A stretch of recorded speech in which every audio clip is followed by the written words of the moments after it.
So இப்போ ஏதாவது ஒரு ஏற்றத்தாழ்வு இருக்கா? ஒரு மொழி படத்தை இன்னொரு ஸ்டேட்டில் கொண்டு போய் ரிலீஸ் பண்ணுறதுல ஏதாவது ஏற்றத்தாழ்வு இருக்குன்னு நினைக்கிறீங்களா? சார் இப்போ என்னன்னா இந்த படம் வந்து டப்பிங் பண்ணி மற்ற ஸ்டேட்ஸில் ரிலீஸ் பண்ணுறது ஒன்று ரெண்டு விஷயங்கள் இருக்காது. ஃபர்ஸ்ட்லி எப்படி இருந்தாலும் இந்த டப்பிங்கான எஃபர்ட்டு இன்னைக்கு எடுத்து தான் ஆகணும். Because of how the digital rights business model is design today. All of us are anyway dubbing because the digital rights agreement will have that clause. If we give them all the language versions, we get more money. If we give them only Malayalam, we get this much money. So most of these big films, Kaduva mari big budget films allam vandu we hand over digital rights and we give them the dubbed version in all 5 languages. So the amount is more and the revenue is more. அது எப்படி இருந்தாலும் பண்ணி தான் ஆகணும். அந்த effort எடுத்து தான் ஆகணும். அந்த எஃபர்ட் எடுத்ததுக்கு அப்புறம் then I think it is only very fair that we give these dubbed versions a legitimate theatrical release. இதில் வந்து இந்த dubbed versions எல்லாமே எல்லா இடத்துலையும் சூப்பர் ஹிட் ஆகி பயங்கரமாக பணம் வருது அது மட்டும் கிடையாது.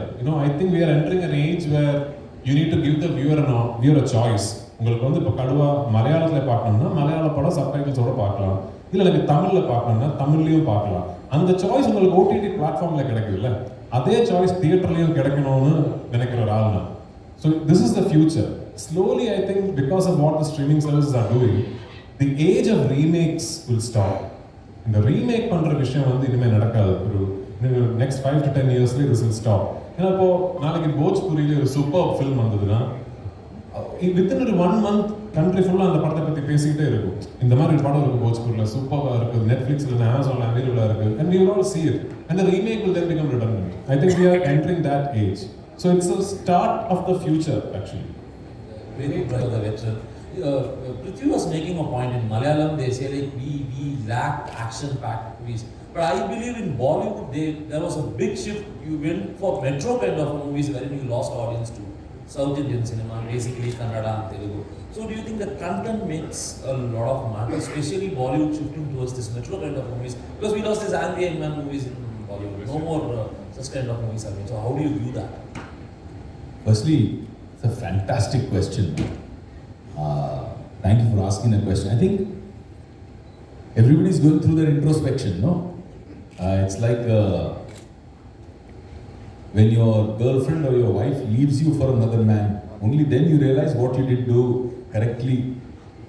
First you blame her, you get angry with her. After that you realize, I wasn't a good husband, I wasn't a good boyfriend. That's what's happening right now with Bollywood. I think we're realizing that the audience is moved out because you're not giving them what they want. You're assuming what they want. And that's not right. You have to be in touch with your audience. I think there was a wave where overseas market was so important for us and only love stories were working, and that brought in the most amount of revenue. So there was a slow and steady shift over a decade to a decade and a half, which is own mass commercial cinema would not do well. So to cater to the overseas market, behind the dollars that were coming, we forgot our own identity. South preserved it. They picked it up, took it to a larger level of, like this film, Kaduva. I love it because it's a low angle, larger than life film. I, as a viewer, used to go into theaters to watch that kind of movie, to bajao CTs, and you say whistle podu here. Yeah, so I used to enjoy that. That itself is missing, right? So you used to have 2 kinds of cinema. You used to have one kind of cinema which was you would enjoy with your buddies, go, whistle, have fun. Second cinema was when you want to hold hands with a beautiful girl on a date. Vivek, recent times you are doing a lot of villainic roles. Again, will you start a love mood? Yeah. He's always in the love mood. Yeah, no. See, and look, for me, it's not about, everybody says, is your character, are you playing positive character, negative character? I say that is for your COVID test. Positive and negative is for your COVID test. Characters are either interesting or boring. So to me, if I'm playing a unidimensional, boring character, whether it's a hero or a villain or an anti-hero, it doesn't matter to me. I don't want to do it. I got excited by playing Joseph Chinese because it's a very interesting story of a guy, in my opinion, he's a God-fearing Christian, good pillar of his community, respected man, good family, has wife, children, loves his mother. For him, he believes this I'm doing, a battle and a war, which is something that happens to all of us at some point, You have a fight even on the road over a small traffic issue. After some time, you'll cool down, you'll feel, I shouldn't have said that, man. It was too much. So that thing, if you escalate it like that, that becomes a total war. And that's what's exciting. That he's not a bad guy. He's not a corrupt, evil. Like Bobby, for example, in Lucifer for me was a charming devil. He was able to convince you whatever he wants, he was able to get out of you. He was unfaithful, liar, manipulator, all those things, but very polished, very smooth, very charming on the front. Joseph is not like that. Joseph is honest. He's a committed police officer. He's a decorated police officer. But despite that, even a guy of that caliber who goes to church every Sunday, that corruption, that was exciting. Prithvi sir, bro, யாரெல்லாம் காசு பண்ணிருக்காங்க? எனக்கு வந்து actually I can only tell you my dream cast, no? So, see, I know he's probably India's biggest superstar, cult following. But எங்கேயோ வந்து some people at least have forgotten that Rajini சாருக்கு வந்து அமேசிங்கான காமிக் டைமிங் இருக்கு. இப்போ கமல் சாரோட comic timing Panchathanthiram, we've seen, even recently, even the current generation will know that Kamal sir pulls off comedy superbly. But எங்கேயோ ரஜினி சாரை பற்றி அப்படி பேசுறது இல்லைன்னு நினைக்கிறேன். That he's got absolutely fantastic comic timing. நான் ப்ரோடாடி பண்ணி முடிச்ச உடனே I thought if I will do the film in Tamil, my dream cast for Lal sir's character was Rajini sir. And then the other character will depend on who does Lal sir's character, So, I would love to see, I would love to see Rajini sir in a family comic drama, because I think he's a wonderful actor. He's a superb, he's one of the biggest stars, but I also think he's a wonderful actor, and I would love to see him in a role like that. I'm this pan India, because everywhere I go, people say pan India. It sounds very abuse. And people understand that it's like a buffet where a producer just walks in, puts in 1, 2, 3, puts some eggs in his basket and he walks out. One Malayalam actor, one Telugu actor, maybe a Bollywood actor, and dub it in 5 languages, go on a promotional to say something and go off.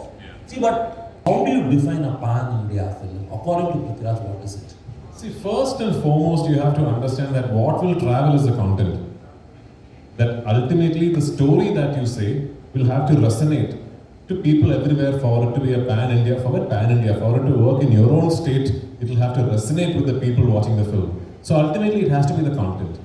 Like you said, just because you have a hero from Telugu, a heroine from Bollywood, a villain from Malayalam, few character actors from Tamil, and you mount it on a budget of 350 crores, it doesn't become a pan-Indian film. Yeah, bigger films means you have more money to mount the film, you have more money to set up the canvas of the film, you have more money to give it the widest possible release. But ultimately, films like Bahubali and KGF and even Vikram and all work because the content resonated with people who watched the film. Simple example, Bahubali became so big, but nobody in Kerala at least, knew a lot about Prabhas or Rana before Bahubali. KGF 1, it didn't have actors from every language in India. KGF 1 was pretty much an ambitious project from Kannada film industry. So that we should not forget. Everything else that comes associated with this new pan-India, pseudo terminology like you said, is good. That the fact that now you are thinking you have to release your film everywhere. You need to spend that money to make sure you set up an infrastructure where your film releases all over the country as a mainstream release. You market your film everywhere. All that is good. But don't make pan-India cinema only about that end of the process. The process you should get right there, which starts from putting pen on paper. So that is something I think we should not lose vision of as we go after pan-Indian success. On how you want to, like for example KGF. I know Prashant always knew it was a 2-part film. Like before, the first part became a hit itself, he knew that there will be a second part to complete the story. And it is not like you start doing the first film and then halfway through you realize, oh, this will need to go to a second part. Same with Lucifer. Lucifer, we knew the story arc from first part to third part, but we didn't announce it because 3-part series avara pora padam first part disaster ma mudinjiruchilla. So பேசாம இருந்து the film does well then we'll think about it.